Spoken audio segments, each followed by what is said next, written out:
Okay. All these little details. I don't Got want to it. miss Yeah. anything, but looks like we're good to go. Yes. So, Hello, we're hello. even a minute early. I'm proud of us.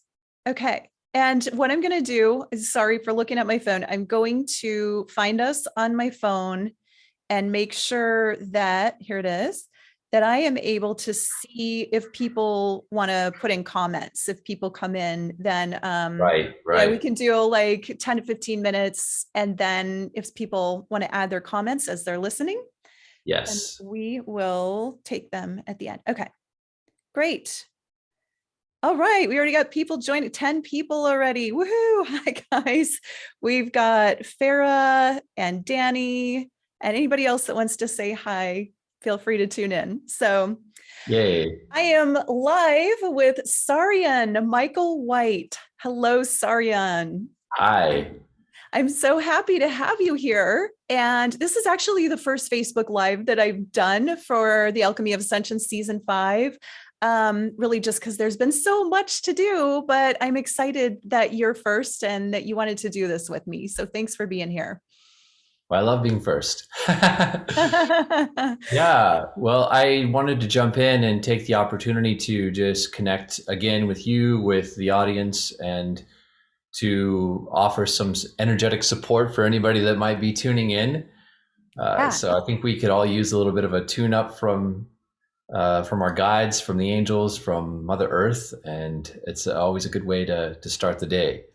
Did you want to start with some sound bowl offering to just kind of Yes, let actually, people come we will in on their start with own? that. I think it's a fun way to start. So I'm just going to grab a bowl here. This one is a favorite one of mine because it has a zestiolite in it, which is anchoring higher light body energy, and it's also an aqua aura gold. So this has a sort of a resonance of transcendent masculine energy, Nice. and our intention, at least the intention that I'm bringing to this, is that we all get grounded, centered, connected to the earth.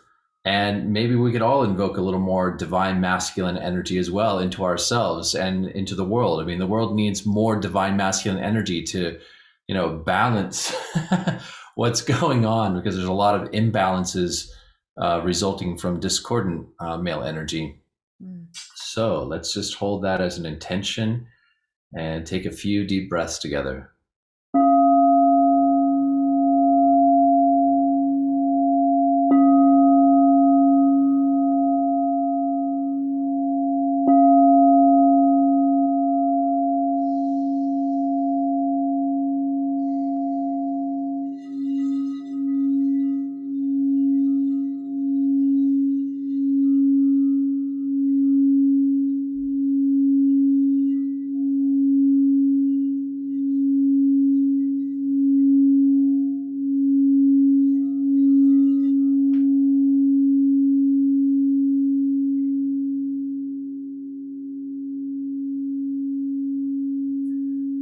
There's a lot of ascension energy that is beginning to flow toward us from Mother Earth and from the plants and the animals, especially.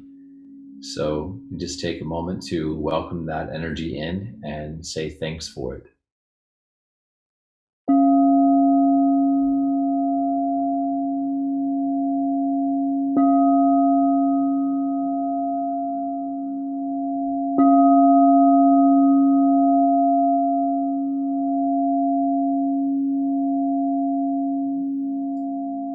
And I'm saying a little prayer for Mother Nature, since we have these people that are cutting down trees on the property next to us. And some of these trees are really old, and I've loved them for a long time, but it's really, really sad. So I'm sending a lot of Yeah.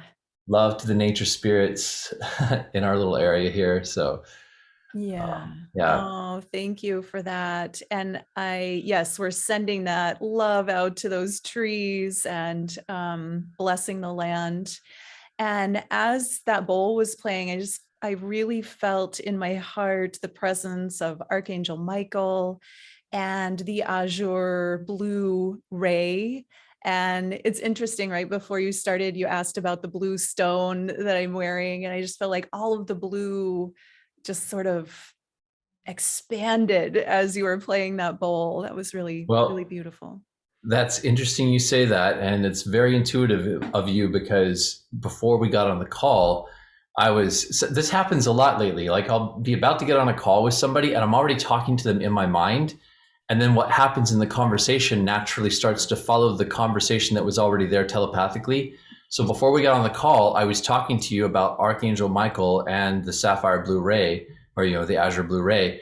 And I was speaking about how Archangel Michael for many years now has been transmitting that ray specifically to people who are opening as channels to create a protective pathway energetically, a safe pathway for people to open their channels into connection with the angelic realms. And that safe pathway is needed because there's a lot of psychic debris, there's a lot of astral interference, and people need that safety being extended from the angelic presence, so that when people start to open that doorway, they are met first by an angelic presence, and then you can start to develop discernment about other things that are out there with the support of the angelic presence. Yes. So yeah, it's very, very important to know Yes. that we're safe and protected as we start to open our gifts more. It really is. That comes up a lot about, how do I know that I'm safe? How do I know that I'm protected? And, what can I do to make sure that it's safe? And there's also a lot of, there's a conversation in the world about, is it safe to channel at all? And so I would love for you to kind of share more about that. And I know that you feel very safe in your channel and channeling, and that you channel a lot of different guides and beings. And so let's talk about that. How does somebody know that they're safe and that they can trust the being that they're working with? Yeah, that's a very good question. When I think back to when I first started the process of opening that doorway, I didn't know whether or not I was safe. I found out later on that as soon as I started to send a signal out that I wanted to open that doorway, there was already angelic support there. My guides saw what I was doing, they saw my intentions, and they provided support for me to open up and start making some discoveries and developing trust, even though I couldn't tell, am I safe? Am I not? What is this vibration? In the beginning, it was all a big mystery. In fact, the first time I experienced a connection with a guide, I shut it off because I was not sure, like, what is this? This feels really powerful and I don't know where this is going to go, but I want to make sure I still have some control before I open up to this more. But in hindsight, I realized that there was always safety and protection there, offering that support. Now, I usually try to extend to people some awareness about what's in the unseen when they start to open those doorways, so that it can feel a little more safe and comfortable. And what people need to know is that our lives are being held in such grace as we discover who we truly are. I actually have to plug in my computer for a second here. Sorry to interrupt. Go ahead. Oh no, I just saw the battery light coming on. Yes, we don't want to lose the connection here. Don't want to lose the connection. No. Okay. Bam, we got it. Okay, there we go. Yes. So the beautiful thing is that the angels are aware of everyone that even has an interest in opening to connect with their spiritual guides. And we have a lot of different kinds of spiritual guides, but the angels, I always say the angels are the clearinghouse. Connect with the angels first, because they will become the barometer of discernment. Nothing comes through to connect with your channel except through the angelic presence. They become the bridge and the gatekeepers of you as a channel. And once you know how that works, then you can claim that. You can say, okay, I receive and accept that support. I might have all kinds of different spiritual guides. I might have all kinds of different experiences as a channel, but I will accept the support of the angelic presence to steward me as a channel and to help me understand and learn how to vet energies on the basis of whether or not it is in integrity with the angelic energy or not in integrity with the angelic energy. Yes. Yeah, and I know, I think we might have gotten into a little bit about the angelic body when on your interview, which will air for everyone watching. That'll be on March 13th, so just 2 days from this live. We got into so much great stuff, but the angelic body is something that we can also fortify and invite the angels to assist us with. Is it not like something that we can sort of have amplified? And when we have that, it's like a layer of protection. Do you have anything to share about how people can work with their angelic body? Well, what I would say is that there is what I would excuse me, what I would describe as an angelic vehicle, and you know, you're using the term angelic body. I I would say, yeah, that's a term I would also use, and I also have described it as a vehicle. And the way that vehicle works is that when you're inside it, being inside it means being in resonance with the flow of angelic guidance, which also is what brings a lot of the synchronicity that we have into our lives. A lot of the synchronicity you experience is because of the flow of the angelic presence, helping to direct you and coordinate. And sometimes they might have us in a holding pattern because they're making sure the timing is just right. Like I can think of an example of this. I remember one time I was sitting and I was watching a show and I felt like I need to go to the post office. So I was going to go walk to the post office and mail some things. And I got up and I tried to leave and I couldn't. And it's like I was in a holding pattern. And I was like, okay, I don't need my keys. I don't know. I mean, nothing's lost. I have everything I need. Why am I not able to leave? I can't tell. And it's because I was attuned enough to my angelic vehicle that I couldn't go against it. So it's like they had me in an eddy. And then at a very specific moment, it's like the doorway opened and suddenly I felt, oh, I can leave now. And so I was moving in alignment with my angelic vehicle. So I moved in alignment with it. I walked, I felt all this grace. I got to the post office and the door to the post office opens and there was a friend walking out at the same time that I was walking in that I was supposed to meet up with, which led to other connections that were supposed to happen. So the angels are always working on timing things. When you're in alignment with your angelic vehicle, then the timing reaches a very high level of synchronicity. And, you just have to, first of all, invoke that, welcome it, start talking to your angels, talk to them as if they are there in the room with you and not like off in some other dimension. Oh, I love that. Yeah. And I know exactly what you mean, where I've been like, all right, I'm going somewhere, but I can't seem to go yet. Yeah. And then it's almost like the portal opens and there's some synchronicity. Sometimes I don't know why. And sometimes it's clear like that one was for you. But I Yeah. love that you presence that as the angelic vehicle. That's a really interesting way to think about it. For me, I guess I feel it like a frequency.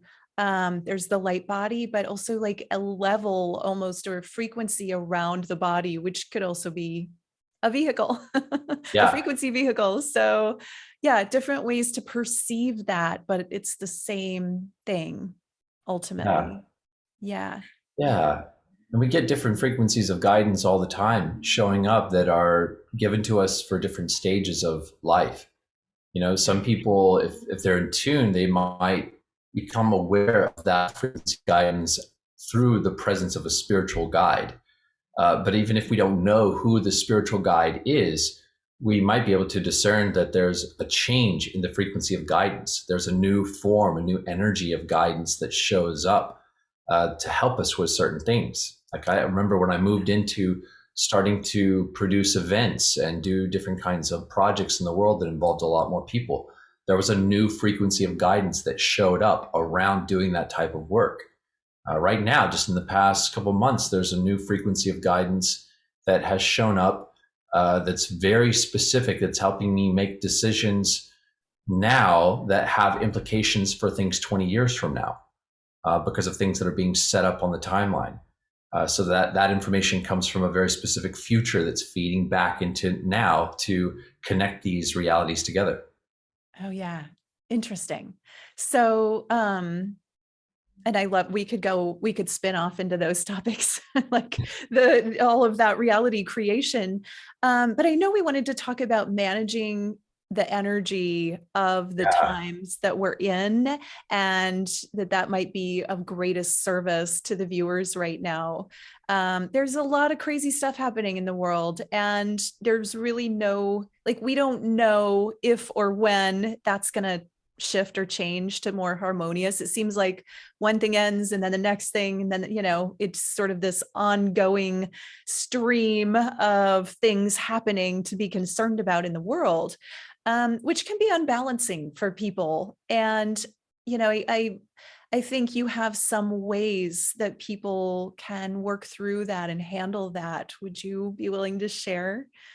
Yeah, well, I've been thinking about this a lot myself for the past few weeks because I felt very much drawn to observing what's going on through the media, perhaps more than normal. And I notice sometimes that I can become, either distracted, or I notice a lot of energy going out into the world. And excuse me, I'm always looking at, like, what is the most powerful focus of my field of attention that I could be holding that supports the most people? I mean, of course, I care about what's happening on the other side of the world. I want to support things to heal and shift energetically. And there are things that we can do with our focus of intention, with our prayer fields in that regard. But it actually needs to come from a very powerful place inside of us. If we're going to be extending energy out into the world to help heal what's happening in other places, it has to come from a place of being in our true center of power here.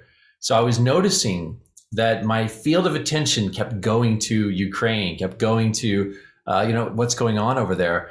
And then I was asking, like, how can I cultivate sacred power in a way that supports and builds harmony and connection and healing in the world?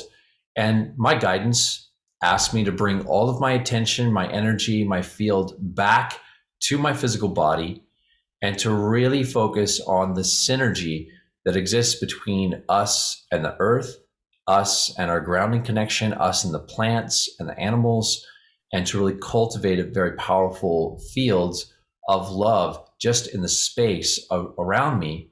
And from that powerful place, then it becomes possible to form a stronger container for the way the ascension energy is supporting us to build and enhance connection. And I find that there's a difference between when we feel affected by what's happening out in the world. Maybe we even feel conflict with some part of it, or we feel disheartened by it. There's a kind of experience we can have where we're sort of rattled by, or we feel kind of interfered with or upset by the disconnect that's happening there.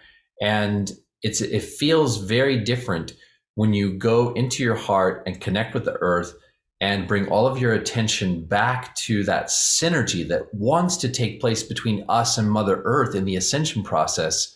And then from that place, we can energize connectedness in the world around us in a more powerful way.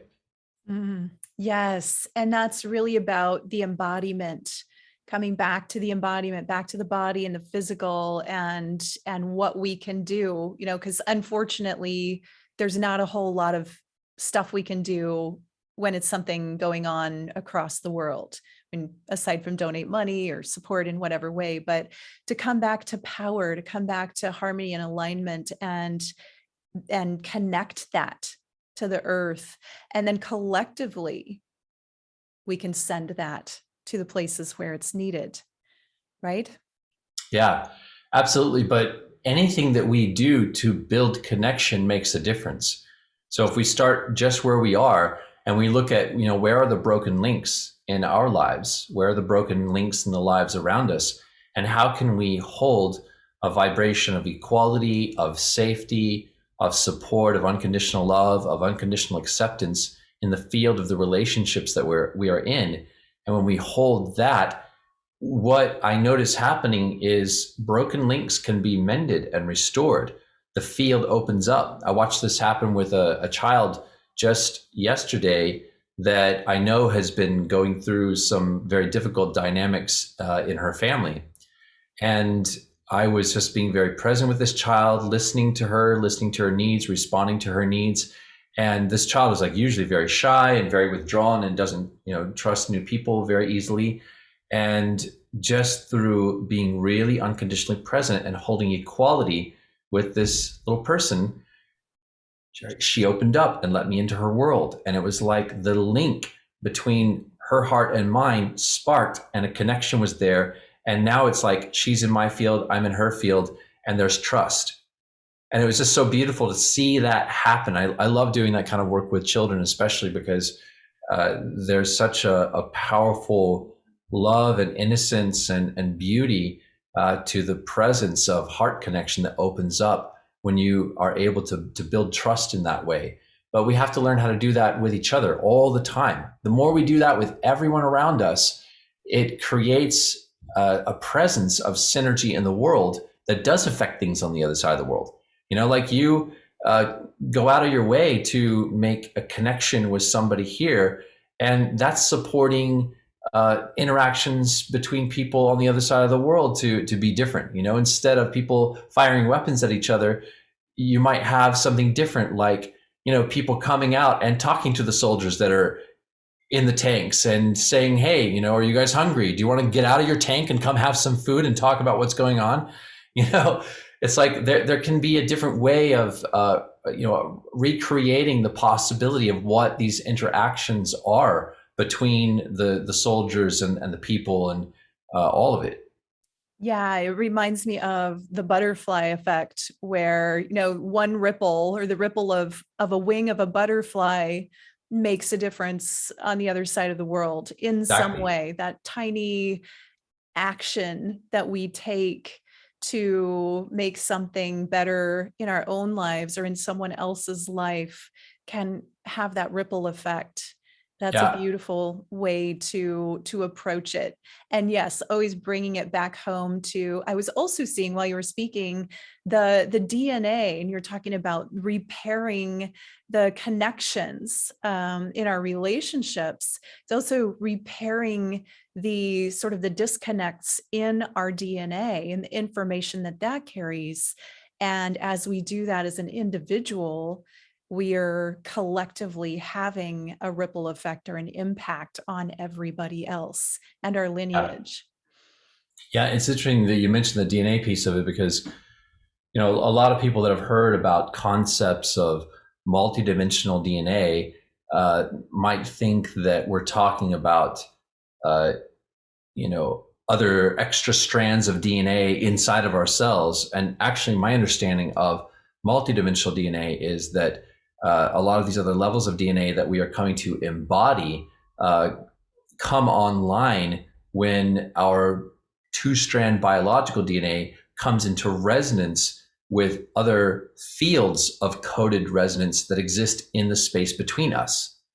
So the other levels of DNA are showing up as a field, and it is a field of equality, of connection, and it allows information and sacred knowledge to flow back and forth between our chakras as resonance.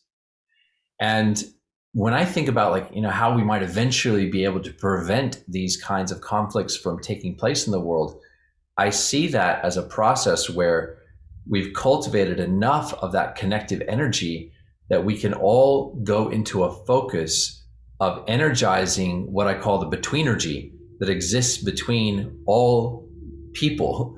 And it causes the connections to spark, or it makes them more available so that it's easier for people to choose connection than to go into fear and disconnection. But we have to keep healing ourselves. If we don't heal ourselves and heal all of the disconnection inside of us, we won't be strong enough as containers for that energy to make as powerful a difference as we can once we've healed the disconnection within ourselves. Yes, and that's beautifully said. And I like the word betweenergy. I had to write that down. And just like the grounding, the anchoring those energies, those frequencies into the body, and how a lot of people think self-work or, like constantly focusing on the self and doing that work is selfish, but it's not. It's all of the work that you do on yourself. When we work on ourselves, we're affecting the collective, and it's worth it to invest that time and energy and balance within ourselves so that we can clear for everybody else, essentially. Yeah. It's also really interesting. I think we get into this a little bit in our interview, but there's so much more to be said about the way in which the conflicts playing out here inside of us are also reflective of conflicts that were not ever fully resolved in other systems of reality on other worlds. So there are things playing out here that we are working out for a whole system of worlds and a whole larger family of consciousness. So we're not just healing the world from within ourselves, we're healing the galaxy from within ourselves. Yeah, there's I love there's a that. lot going on inside of us. Yes, yes. I did promise that we would take some questions. Sure. If you're open to that, and I'm just Yeah. gonna, we have a lot of people on, and if anybody wants to put in a question, I'll scroll back and see if anybody has actually, and I'll say hi to some of the people. Hey, Bob, Jeremy, Susan, Drina, Jane, Kimberly, Brenda, Marianne, Farah, so many people. I love it. Thanks for joining us, you guys. And if anyone has a question or comment specifically for Saryon, he's here. We've got him, so you can ask. And I know there's a little delay, so I'll give it a minute. Even have someone from Paris, Lauren. Hello.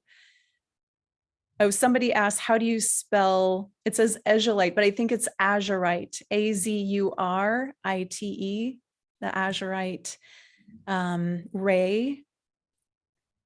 Yeah. Okay. And I highly recommend spending some time attuning to that ray. It's a very powerful energy. It's very available to us to support us to open our inner senses and our empathic nature into connection with the angelic realms. Okay, here's a question from Josh. Hello from Arizona. I have a question. I listened to this band. Their name is Swans, and SWANS. They're very scary and very beautiful. Their first album name is Filth, and their first song is named Stay Here. I showed my partner the first 5 seconds of that song, and she nearly cried. We wondered, it says, my child looked at her and wondered why. Because I love swans and I love their fearlessness. I want to love everything infinitely and fearlessly, but I feel like I'm too loud even among you all. How can I love infinitely those who seem unready for it? I love you and thank you all.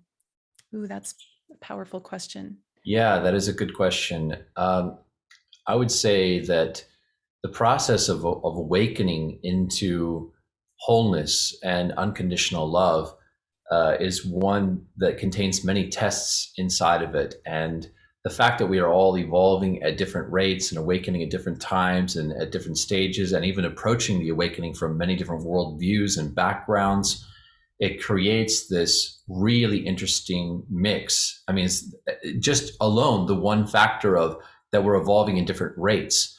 You can't take everyone with you on your journey. So you have to be willing to love people exactly where they are at, to let go of attachments and agendas of trying to change them, trying to wake other people up. A lot of people will go through a stage where they want to try to wake up other people to the level of consciousness that they feel that they have attained. And there are ways that we can support awakening, for sure. Absolutely. I mean, we do it all the time. But the most important key is to always come back to really allowing everyone to be at these different levels and to have the beliefs that they have and to be meeting the human experience in all the different ways that they are. So yeah, and even loving other people enough to allow them to not love you back. to not recognize your love. But another thing that happens, I think, is we often in this awakening experience come up on a sort of a reliving of something that may have happened for a lot of us as infants and as small children, where we came in with a lot of light and that light was not being reflected back to us. We were not recognized. We felt invisible in various ways. And so in the awakening process, we're sometimes coming back into a little bit of that experience and having to reframe the original wounds of coming in as an emissary of light and not being seen, recognized, supported, received as the love that we were and that we are. So sometimes we go through another experience of that, and we have to rework the whole experiment, become unconditional to our parents, our family, and our whole upbringing in a whole new way. Absolutely. And yeah, and I really love that you said we have to meet people where they are and let people, we can't fix anybody and we can't kind of make anybody ascend or upgrade their consciousness until they're ready. And even if we did do that, it would be sort of taking away their process from them. Everyone has to go through the steps, or just arriving at a high level of consciousness without the foundation for that isn't going to be helpful, because then there'll be a backlash. And so there's sort of an incremental step-by-step that people have to go through. And certainly we can be a catalyst to or assist that, but not to push it on anyone. And to really, I think the biggest teaching lesson there is just to allow people to be where they are, allow people to have the experience they're having, to love them through it, and certainly not judge them for being where they are. Yes. Yeah.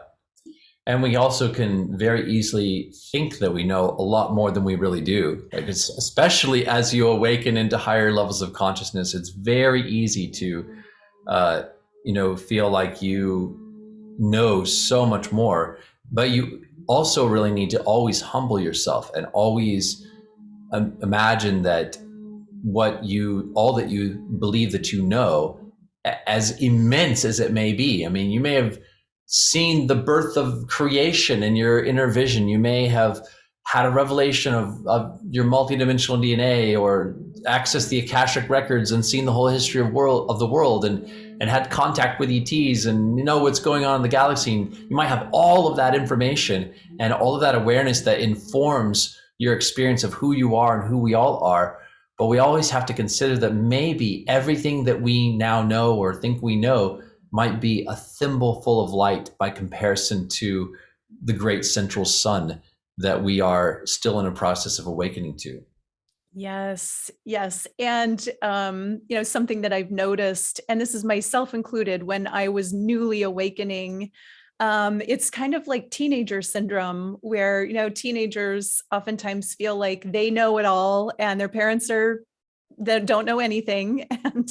And a lot of times that can happen with newly awakened people, because you suddenly have this download and this awareness and this consciousness of new information. It's like, oh my gosh, now I know everything, or it feels that way. And then what I've learned over the years, the many years that I've been doing this, is the more that I learn and the more that I know, the less I feel like I know, because the more I realize there is out there that I don't know. And that's fun. It's fun to have that journey from, oh, I feel like I know everything, to, wow, I'm just getting started, just starting to open my awareness to what's possible. Yeah. I don't want to keep you any longer. I know I asked you for a half an hour, and it's been so wonderful to have you here, Saryon. I want to make sure people know that your full interview is on March 13th on the Alchemy of Ascension season 5. The stuff we got into was so powerful. Gosh, I know you told your origin story, which is pretty fascinating. And you talked about going into the shadow and kind of having these shadow experiences so you could really understand what that was like and come from discernment. And gosh, there's so much good stuff in there. I know we talked about the kind of the people that get stuck on thinking that they're from one star race and how that can sort of limit your consciousness to being aware that we're from so much more, most of us, so much more than just one place in the cosmos. And to, Yeah. yeah. Yeah, I mean, there's this, kind of like a galactic starseed identity crisis that a lot Right. of people go through, and to me, it's like a stage that's part of a multi-stage process of awakening, and a lot of us go through it. I went through it. I meet people all the time that go through it, and so this whole trying to figure out, like, what star system am I from? Well, there's more. It's more than just one thing. There's a bigger integration process going on that involves so many other families of consciousness, and the ET stuff is it's a major part of it, and it is a beautiful part of it. But there's more. Yes, I love that. Great note to end on. There's always more. And so be sure to tune in to the Alchemy of Ascension season 5. You'll be able to see Saryon in the full interview on the 13th. And I appreciate all of you for tuning in today. Thank you so much for joining us. Thank you for your time, Saryon. I love getting to know you more. And namaste, everybody. Namaste. Thank you so much. Bye, guys.